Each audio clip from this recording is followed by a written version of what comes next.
Everyone, thanks for joining us. Local terror suspect Christopher Cornell back inside a federal courtroom this afternoon. He's accused of plotting an attack on the nation's capital. Local 12's Joe Webb was also in court. He joins us now live from the federal courthouse downtown with the latest. Hi, Joe.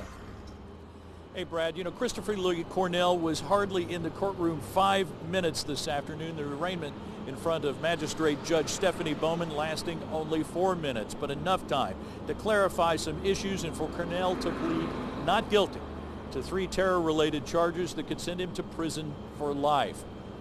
Now, security was tight at the federal courthouse as dogs Mario and Dodger sniffed outside the courthouse before sweeping the courtroom inside this afternoon.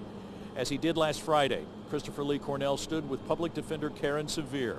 The first order of business today, Judge Bowman saying she would call him by his legal name, Christopher Lee Cornell, not his Muslim name, as he requested. Now, after the charges were read, Cornell said he understood them and pled not guilty.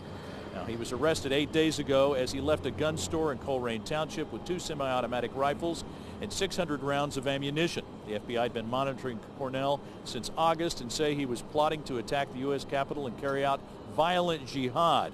They claim Cornell supported the terrorist activities of ISIS, ISIL, and Al-Qaeda.